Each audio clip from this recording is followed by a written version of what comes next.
I had amazing success doing the Angkor Cambodia half marathon in December.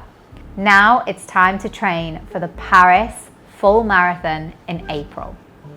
I am an amateur runner, but I've decided to sign up with a professional run coach to see if they can help me achieve my ambitious goal of running the Paris Marathon in 3 hours, 45 minutes.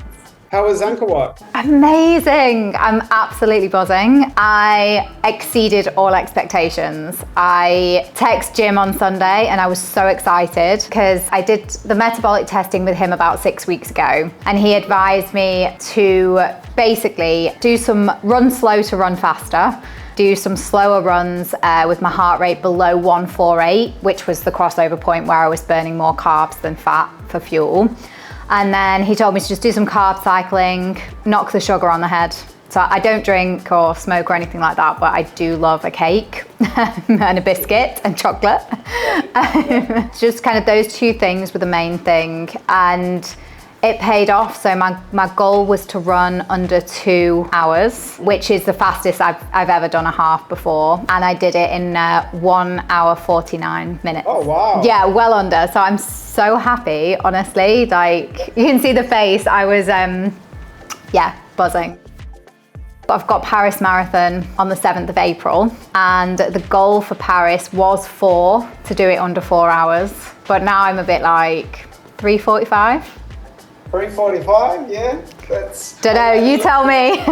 Well, as we speak, I was smacking your 147 into a calculator that we use to get a sense for what might be possible when you push the distance up, and it came up at 3:47.15. Okay. Based on what time, right? Yeah. Like, this is a prediction, and there's still a lot more to it. Like, a marathon is not just like 2 half marathons, it's a lot harder, right? And you have to have the muscular conditioning to be able to support the pace. But that's a good guideline. So is your 3:45 unrealistic? Probably not, if you can stay healthy and injury-free and motivated and do the work between now and April, right? Yeah. I think I need to believe in myself a little bit more. Give myself a bit more credit, because I can do it. But just to get some proper coaching, have a proper plan in place, and just someone to help me keep accountable. I did some sweat testing with Jim, but apart from that, I didn't get any coaching. I just trained to finish it. And I did that in 4:08. So they're full marathon. Full marathon, yeah. Which is pretty good though, in this climate. It's a very tough race. The conditions weren't great, but I was expecting to get 4:30, maybe 4:20 if I'd pushed myself. So I was quite surprised at how well I did with that as well.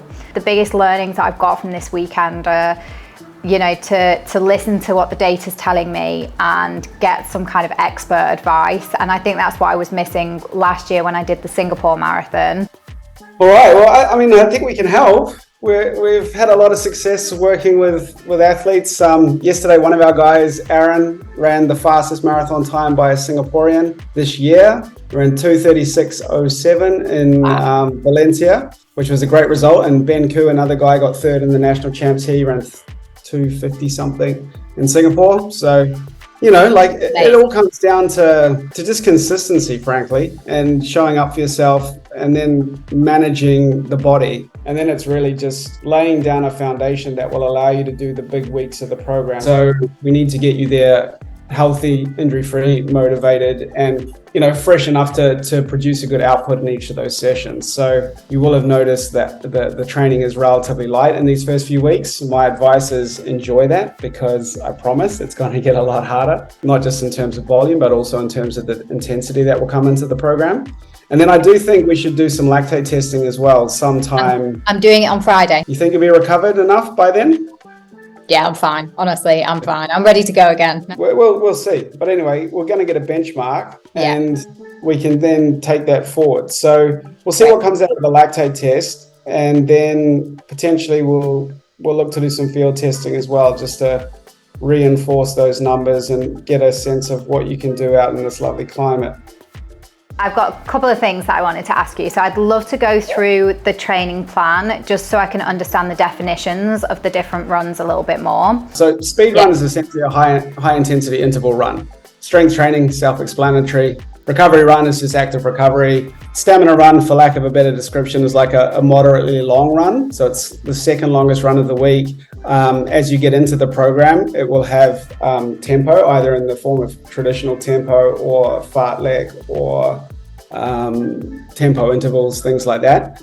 And then the long run is just the longest run in the week. And that will have almost always be over hills if you can find them. I love like Mount Baber and Kent Ridge and everything. So I love going up there. Fantastic. Yeah, I mean, my favorite running quote is hills speed work in disguise, right? And that was spoken by Frank Shorter, who won the 1972 marathon. Nice. And there's a lot of truth to that. So yeah, there's a lot of hills in our program. You'll find them sprinkled throughout. In terms of the session description, we use the little symbol here in replacement of minutes and the double one as seconds. So this is saying run 7 minutes is 30 seconds very hard, 30 seconds easy, meaning run 7 minutes alternating 30 seconds at a very hard pace with 30 seconds at an easy pace. Yeah. And then steady, easy, steady, moderately hard, hard, very hard are the 5 zones. We use those words rather than any, paces or heart rates, because I want you to become intuitively good at gauging what easy, steady, moderately hard, hard, very hard is. In my experience, and I've been coaching full time for 16 years nearly, most people are pretty crappy at gauging, their intuitive sense of effort.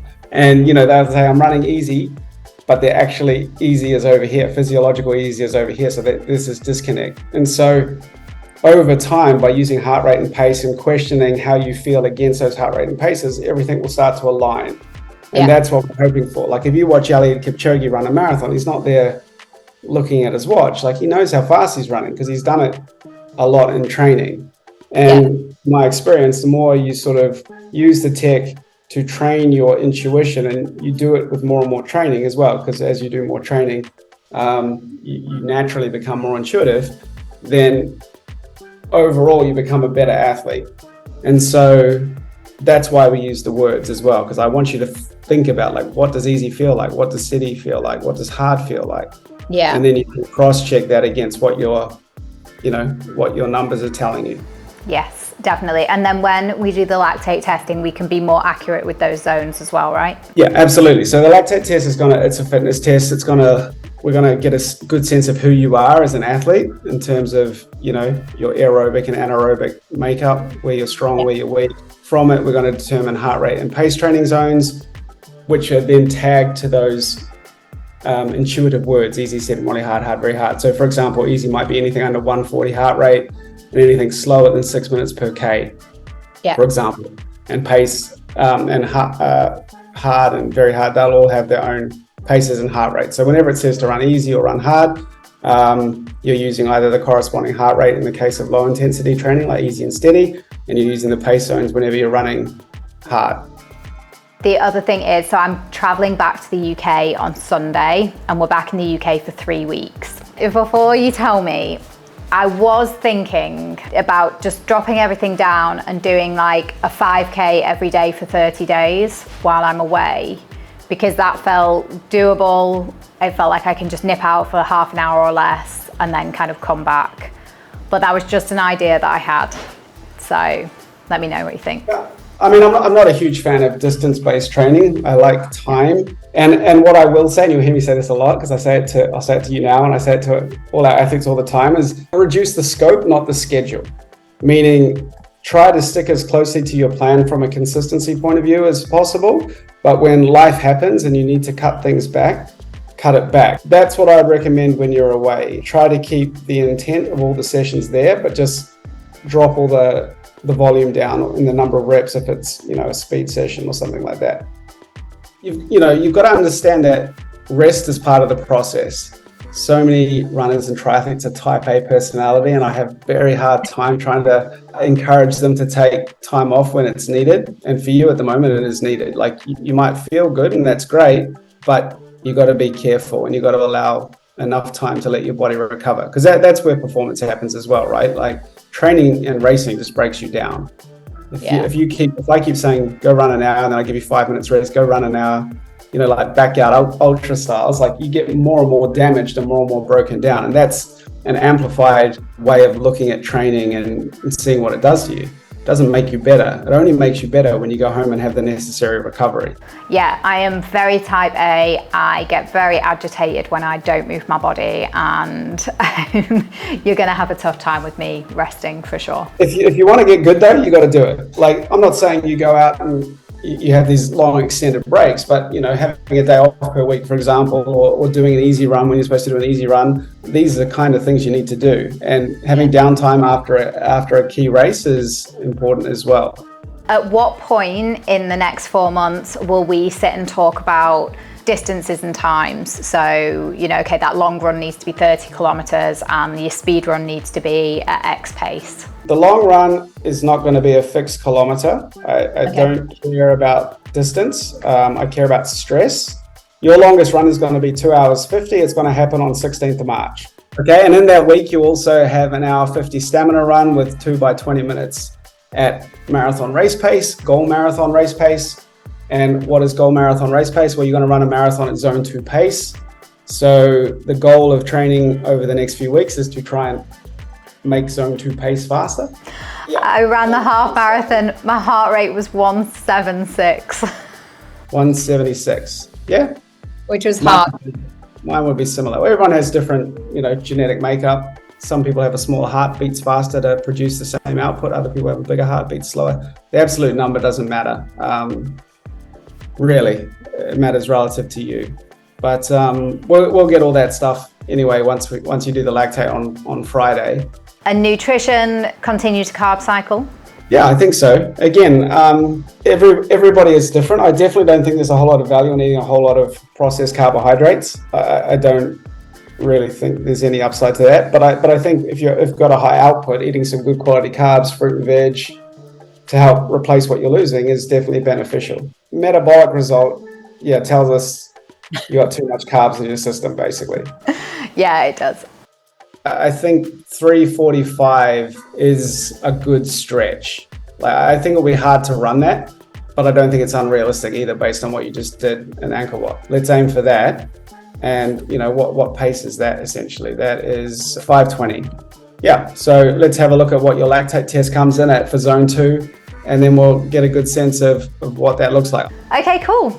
I'm really, really excited to work with you guys. I think it's going to be fun, we've got a good timeline. And I think so long as you pay attention to the detail, I think that, with the timeline we have, you can make some really good progress. The race-specific training will likely start sort of mid-February. So it's a challenge that we have, though, Michelle, is it's a completely different climate. And you're going to run a hell of a lot faster in Paris than you're going to run in this kind of climate. So we're going to have to sort of account for that a little bit. But we'll do our best to try and figure out what it looks like. Thanks so much to Ben and the team at Coached for putting this plan together for me.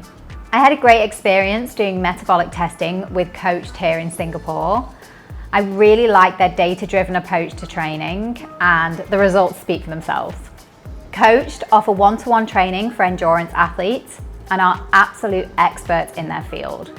This is why they were my #1 choice to train me. Their program includes bespoke training plan, one-to-one calls with the coach, unlimited emails and in-app messages, community calls, and a Telegram channel. All of this for $49 a month or $490 a year. Absolute bargain. I paid full price for this program. This isn't an ad or a brand deal. Ben from Coached has kindly allowed me to record our sessions so I can share it with you. I'm really excited to get going and see how I do over the holidays. I'll check in and share with you my progress in the new year. If you'd like to follow this journey, please subscribe. Thanks so much for watching. Bye.